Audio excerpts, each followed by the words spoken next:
Hi guys, it's Randy with Real Deals Boat Restoration in central Nebraska, and we are continuing working on our installation of our fish locator.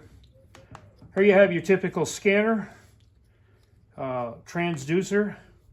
Comes on the Lowrance units. Humminbird units are similar, but they all basically need to be mounted the same way.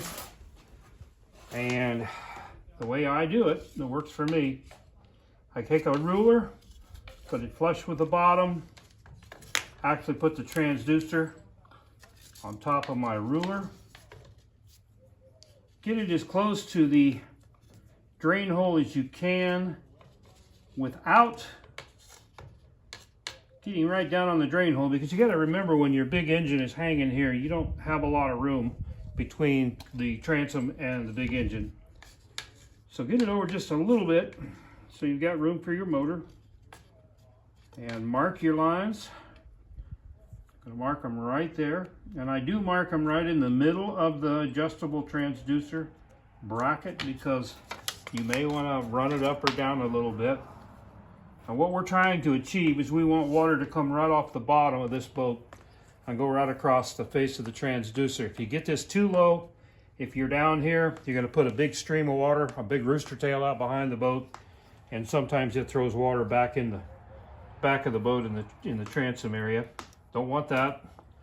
And if you get it too high, you're going to get a cavitation air pocket in here, and it's not going to give you good readings. Now, these newer liquid crystal units are really designed to give you graph pictures of the bottom for when you're going slow. But most of them do have a digital component that you can put the unit in the digital mode, and it will give you a high-speed reading if you have your transducer mounted properly. This information that I'm giving you, I got from training programs when I worked for Lowrance Electronics back in the 80s. One of my jobs was technical support at fishing tournaments, and I literally installed thousands of these. Also dealer training, where I taught people how to, the dealers, how to install them on customers' boats. Aluminum versus fiberglass, and also we used to put a lot of them inside the hull and glue them in with epoxy for high-speed readings on the old style flashers. I worked for Daryl Lowrance from 1983 through 1988 when they had their big changeover, and really learned a lot about sonar equipment. Of course, the things that we've got now versus what we had then, just unbelievable. The difference in the technology keeps advancing. The new forward-facing sonar and things like that are so awesome compared to what we had back in the 80s.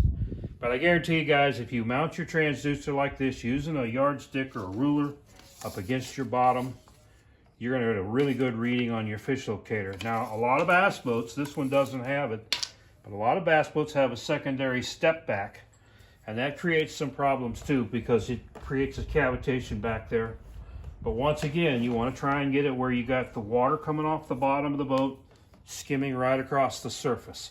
Sometimes that actually means mounting it up on your step pad. But you got to remember, when you're going fast, if you get that below the step pad, it's going to throw water and rooster tail all over the back, out behind the boat. So you do want to make sure you be aware of that. Once you get it on there, guys, use a stainless steel screw, put some silicone on it. I do pilot holes on it before I screw the actual screws in, and it'll give you a real secure attachment to the boat. This area of the boat right here, this section right here, is the strongest part of the boat. It's the strongest part of the boat, and it's designed that way in case you hit stuff with it. You're going to be supporting a lot of weight from your engine. There's a lot of stress, push and pull back and forth.